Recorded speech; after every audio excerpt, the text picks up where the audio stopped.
Hit your boy Beans. Lesson learned. Don't wear the Crocs when you gotta walk through the blackberry. Oh yeah. Going out, pick up some trash. This is that one day when I only had one bottle, so I'm gonna use that bag. And first, the dog is refreshing himself, preparing for this mission today. Once again, another hot one. Not so bad though. Down here in the 90s, I believe, today. So that's a lot better than it has been. And the midget's with me today. Cody, hey, what's up, buddy? Cody, you going in the water, dude? No? Alright, I'm not sure if he goes in the water or what. He usually doesn't come with me, so it's going to be an interesting one today. Gonna go head over there and pick up some trash. Alright, keeping it simple today once again in the heat. One day the heat will let up. And I'm gonna go for the trash that we have scattered through this general area over here for right now. I'm still waiting for a call back about moving these cars. Maybe the guy just doesn't want to move them. You know, we don't live anywhere where it would be too convenient to get rid of that once you picked it up. So I really can't blame him. So, all right, I'm gonna get to picking up some trash. Oh, here we go again. We got some fertilizer. Oh, look, and nothing grew around this fertilizer but just bushes. Oh, so really it's just plastic. Oh, look at this, another car mirror.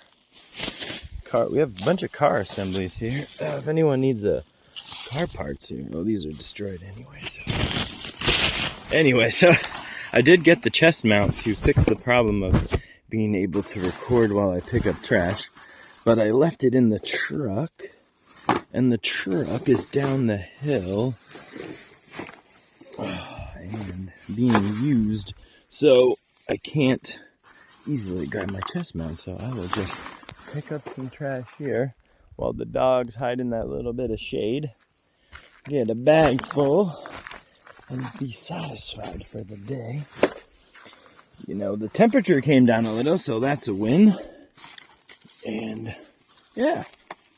Well, today on Trash Talk, let's be grateful instead of just talking about how bad the trash is. Let's just talk about how good the world is and all of the positive things going on. Well, oh look, check it out. I found a cassette tape. Little River Band. Lady and Other Favorite Love Songs. Okay, so like a greatest hit of love songs from the Little River Band. Yeah, okay. Well, that got me off topic here. I'm grateful for the Little River Band and all of their music that they're putting out today. I want to give a shout out to Penny and Joe from the Design School for Regenerating the Earth. They're over visiting Will out in Texas, over there at Wildcat Bluff, and they're checking out the Ogallala Aquifer. If you don't know about the Ogallala Aquifer, I'll post up a little blurb about it right now on the screen. That's what I plan on doing when I have the chest mount, which I will have tomorrow. I'll make sure I grab it out of oh man, look at this. Ziploc bag has shredded into 10 billion pieces. So the Ogallala Aquifer, read information above. It is like the biggest aquifer in North America, and it is in the plains area. Well, let's talk like extreme northern Texas and then north from there in the Panhandle. And well, you could see a map on screen. And basically, it's going dry because everybody just waters tons of crops with it. And okay, cool, crops. You know, like, am I mad at people growing crops? No. But are we growing food crop? No, we're growing like corn and soy and feed for animals. Not, I mean, you know, we have to feed animals, don't get me wrong.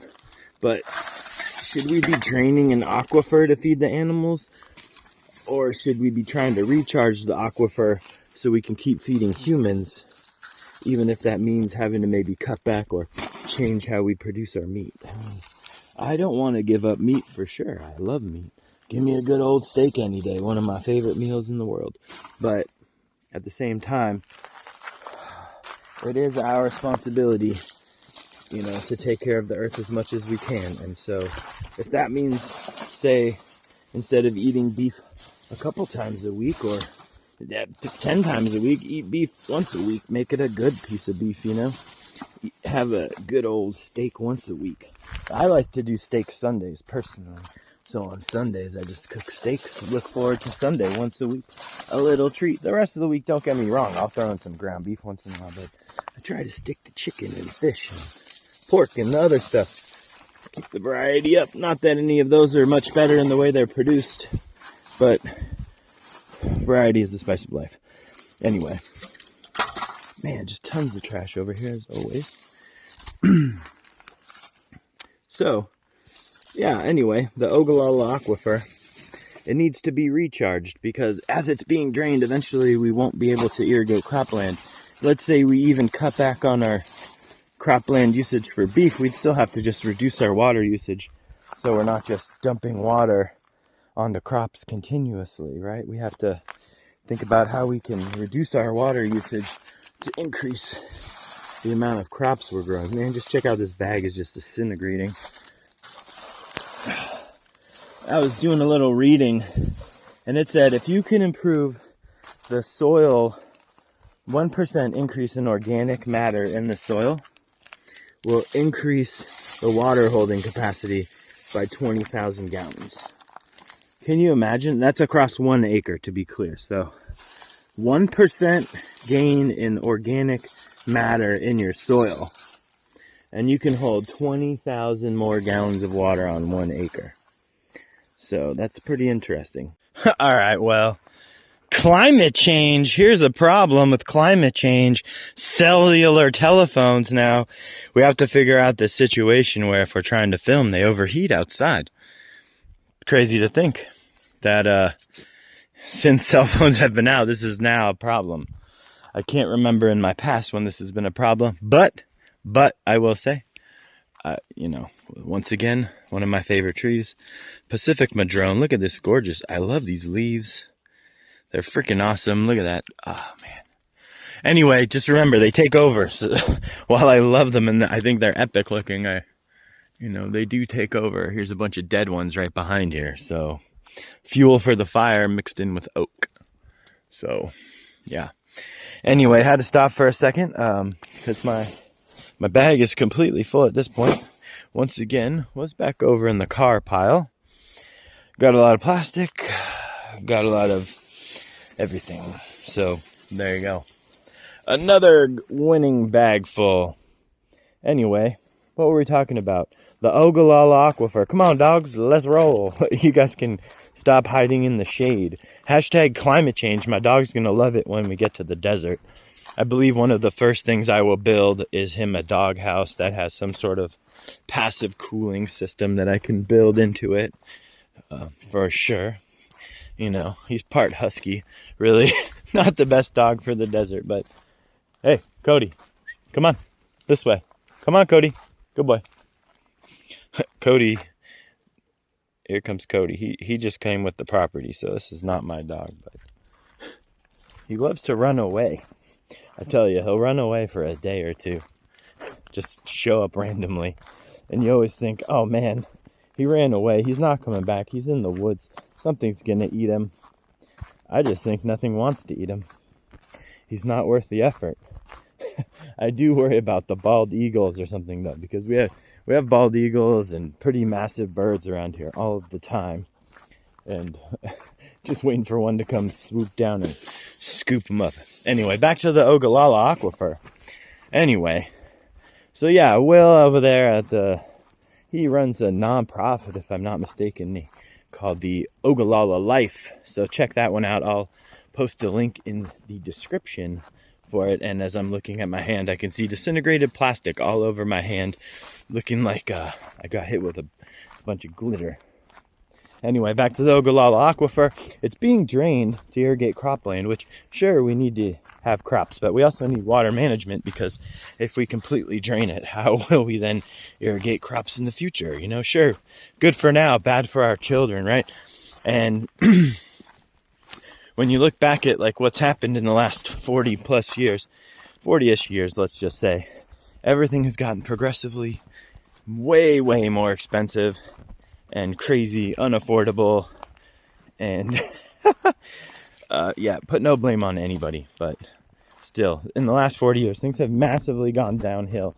And so unless we figure out how to stop this, the children are going to be even worse off than the millennials and the whatever comes after millennials. I have no idea. I'll be honest, I don't try to follow up on these labels. But anyway, you know what I mean. Houses are unaffordable. Minimum wage is a joke. It's all crazy. Anyway, refill the Aquifer, the Ogallala.life nonprofit. Check it out. And he also has works with the Wildcat Bluff, which I believe is in Amarillo, Texas, and they are trying to restore that like plains land back to what it used to be, and to hold more water. So think about, they have, I think it's like 300 plus acres. So imagine 300 plus acres. If you could increase the soil organic matter by 1%, and you could increase 20,000 gallons of water per acre times 300-ish acres, right? So, I mean, don't get me wrong. I'm not going to try to do the math in my head because it's hot, and I'll be telling you what, when it's hot out here, I listen back to what I'm saying sometimes, and I'm just like, oh, the heat really affects my ability to speak with any type of clarity. Like, sometimes I'm slurring my words out here from like the heat stroke or something setting in. Anyway, so yeah, I mean, you could imagine 20,000 gallons of water per acre times 300 acres. And that's just if you can get 1% of organic matter back in the soil. So if you can get 2% or 3% more organic matter back in the soil, oh, it feels so nice in the shade. Imagine how much more water you'll be holding. And, the key with the holding of the water, I want to go jump down into that little pool down there. It looks really, really nice. Oh, man. The thing about, the water sitting there that's important is it gives it time to percolate back down into the aquifer. So I have some ideas for some works to do out there, to temporarily build water storage capacity using scaled up versions of waffle gardens. But hey, if you come to the Zoom, or no, I think it's a Google meetup here I think it's next Wednesday, I'm teaching a class on the Zuni people of northwestern New Mexico and waffle gardens, and then tying that to, say, techniques and other forms of similar technologies that you can find just naturally occurring in nature. Augie, Cody, come on. Come on. Good dogs. Good boy. Come on. So yeah, I'm going to do a little talk on waffle gardens and some other stuff. I don't want to give away all of the secrets, but yeah, the Zuni were an interesting people native to the northwestern area of New Mexico, where they still live, and they have their own language, which really isn't tied to any other languages. I think there's a few words that they share with some other indigenous tribes' languages. But yeah, I mean, it's pretty cool to think that, like, even today I can show examples of where the type of technology that they were using back then, is still being used today to affect large change across desert areas. So, and to think too, by the way, they've been farming that same area for like as far back as like 4,000 years that they can prove minimum, right? So science says at least like about 4,000 years. So who knows how long they were out there farming in the desert. So definitely thinking that people can't live in the desert is crazy, because hey, they were doing it before we had the internet. So it should be even easier now that we can all learn these technologies, apply them where we are, as appropriate. Hey, Cody, Augie, come on, Cody. You guys are going the wrong way. So just think about the fact that, appropriate technology to the area that you're in. And it doesn't mean that you can't use ideas from other parts of the world. You definitely should use ideas from other parts of the world. That's the advantage of the internet and stuff today. there's no reason to not integrate other dry land strategies from other places if it definitely will work where you are. And you know, the only way, if you can't tell, this is a really steep road, by the way, this driveway, and you never really know until you try. That's what I seem to be learning about the permaculture a lot, is that it's like a trial and error a lot of times to see what's going to work where you are, because everywhere is like its own microclimate. Even where I'm at right now, there is no weather station where I live. So my weather comes from the other side of the mountain, which is wildly inaccurate because on the other side of the mountain is the coast. So you have coastally influenced weather versus here where we have some coastal influence of what comes over the mountain, but very, very minimal. We get a nice cool down at night typically though. So, whereas the valley doesn't. And what's funny is, the temperature in the valley is, you know, significantly worse than the temperature where I'll be moving to in the desert. So, anyway. So yeah, Wildcat Bluff, check that one out. I'll put a link in the description for that. I think he has like a nature center there. Maybe teach us some stuff there. I had an idea, maybe if they don't have one, to put a native plant nursery there to maybe generate some income, you know, take donations for native plants to plant at your house, if they're not already doing it. I don't know. Anyway, well, that's it. I'm walking back to the house. Not too far to go, maybe about a quarter mile or half mile, somewhere between a quarter and a half mile. I got my bag of trash. Woo, I'm getting a good workout here. And yeah, the dogs are going to be happy when they see that there'll be shade up there. So have an amazing day. Don't work too hard. And I'll see you soon. Peace. I go insane.